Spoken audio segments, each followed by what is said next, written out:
Can you all see that? Yep, you're good. Yeah, okay, great. Anyway, hi everyone. My name is Alexandra Levit. I am a business and workplace author, speaker, consultant. Thank you, Rob, for the wonderful introduction. I'm also a futurist, which I want to explain really quick what that is. That essentially just means that someone is looking at patterns that are percolating up through the market and trying to determine what has the greatest potential to cause disruption. So it's not about looking into a crystal ball. It's more about really thinking through what is most likely to happen. Let's forecast what is most likely to happen given the current situation that we have today. So that's what a futurist does. And today we're going to be talking about the most fully effective way to transition to distributed work.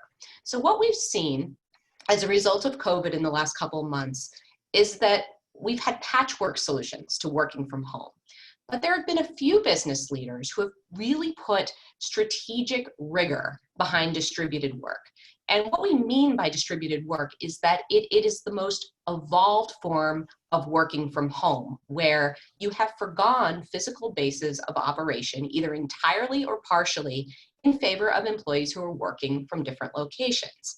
And some organizations have actually done this 100% before the pandemic even started. You can look at organizations like WordPress, for example. I'm going to mention them a couple of times, but they have been doing this in multiple countries for the last several years, and in fact, rarely get together in person. Now, we have to be fair to ourselves, right? We've entered this situation really suddenly, and given that the working from home and distributed workforces are going to probably need to continue in some capacity, we can actually use this pandemic as an opportunity, as a catalyst to transform work for the better. And it's not going to happen overnight, but it is something that we can look at through a broader lens. And I'm going to go through quickly in the next 8 minutes or so 3 ways that we can do that.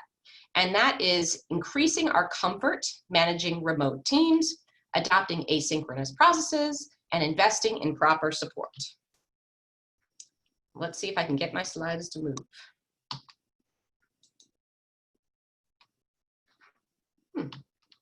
There we go.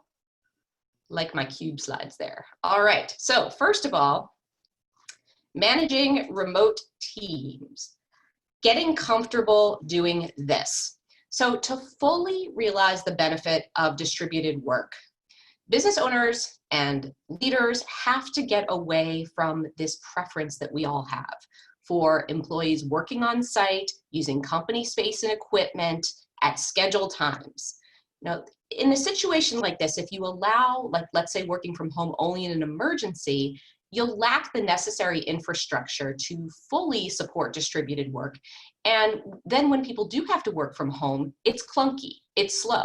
We saw a lot of this happen when we tried to slap things up online as a result of the pandemic. So being comfortable with distributed work requires trusting your people. And you can cultivate trust by stepping up communication with people, letting them know that you support them, and giving them the freedom to do their jobs in a way that is most effective and appropriate for them. And that's going to differ on an individual basis. You can also boost your comfort level by tracking the productivity of people working from home during the pandemic. Now, this is a little controversial, so I do want to add a caveat. You don't have to use software to record people's every keystroke or micromanage daily tasks. It's more about making sure that your work from home employees are achieving their goals as efficiently at home as they did in the office. So you want to look at it from a bigger picture standpoint, but that will help you make the business case for what you need to do when the pandemic is over. And then when it comes time to ease restrictions, seeking employee feedback is really important. You want to be asking people about an on-site schedule that makes sense. You can use a survey tool, you can use individual interviews, and collect this information on a broad scale. And when you do this, you may find that some people are comfortable returning to the workplace, other people are not as comfortable. And this will really guide your decision related to how fully distributed your post-COVID organization can be.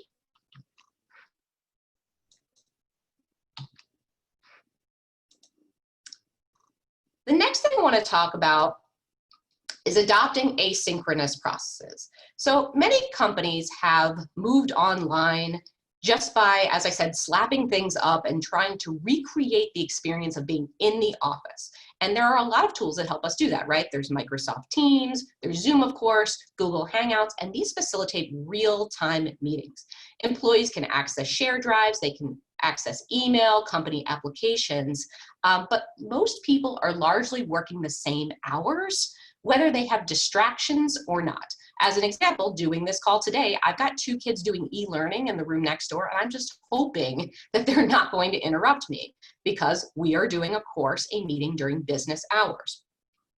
I highly recommend, if you haven't already heard this, Sam Harris has a podcast called Making Sense. And on his latest version, actually, I don't think it's the latest, it might be 2 months ago now, the Automatic CEO and WordPress founder, Matt Mullenweg, shared a secret for distributed work. And that is the move from synchronous, where everyone performs tasks at roughly the same time, to asynchronous processes, where employees work on their own time. So for example, a synchronous process might require people to travel to a meeting, sit in a room together, and get a presentation where they then provide immediate feedback. An asynchronous process might allow someone to share an idea on social media or instant message, and then team members can think through it and respond on their own time. They probably will have a deadline of some sort, but overall, they can actually do that. If they want to do it at midnight, that's cool, as long as they are providing the feedback when we need it. So how do you do this? Well, you can shift gradually to asynchronous processes by first looking at when and where business hours that are set are necessary. For example, if you've got customer service, well, you usually have to have somebody online dealing with customers depending on what the demand is. You might consider how you can change your performance model that evaluates people based on the quality of their contributions rather than the time that it takes to produce them, or just the time in general that they are undertaking work and actually producing output. So for example, an agile performance system, which we've been talking about a lot the last couple of years, that relies on continuous feedback to establish, to accomplish, and to reconfigure goals that are based on real-time business needs. And employees are measured on their contributions to those goals in real time. And given how fast things are changing with the pandemic, it makes a lot of sense to evaluate performance this way. And of course, it absolutely is in line with distributed work and how it's most effective. When you stop relying on synchrony, one of my favorite benefits is that you've got the freedom to source talent across the globe. On today's call alone, we've got people all over the world. So I encourage you to think about assembling teams based on not who is geographically proximal to you, but who is best suited to do the job. And this is amazing power to harness because you can move operations forward 24 hours a day as employees pass the baton to overseas colleagues. Now, I didn't come up with that. That's from Matt Mullenweg, who I mentioned earlier. But this passing of the baton actually will exponentially increase your productivity. The final thing we're going to talk about is how to invest here. Now, people don't like when I tell them to invest in things, but think about all the money you're saving on office space, retail space. You probably do have some extra funds to provide the proper equipment and tools to do distributed work right. It's not as complicated as you would think. Special audio gear. I just got a ring light for my desk that lights me up much better so that people on Zoom can see me. It was $20 from Amazon. Just making sure home offices are outfitted in a way that makes distributed work work.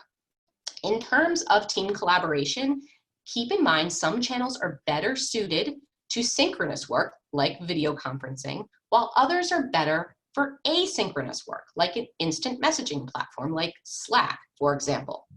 Now, your unique mix is going to depend on the needs of your business and how it operates, and also on your culture.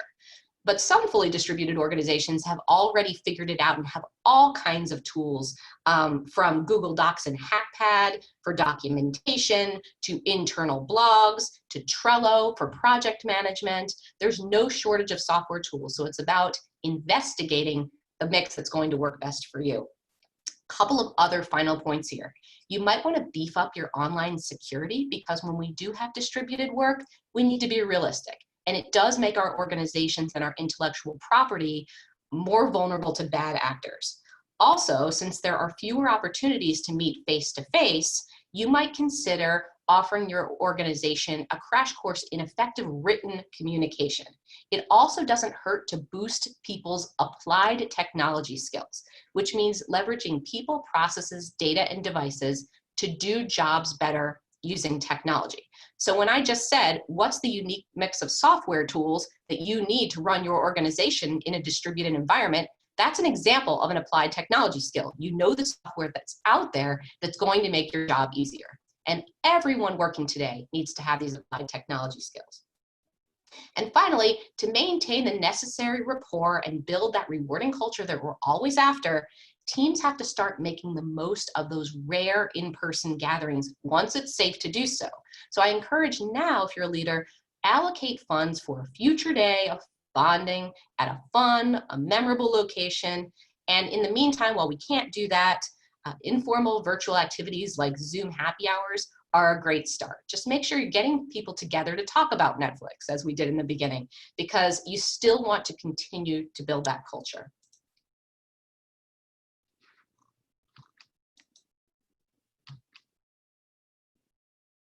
Oh, this didn't switch. Sorry about that. I'll just let everybody look at this for about 10 seconds.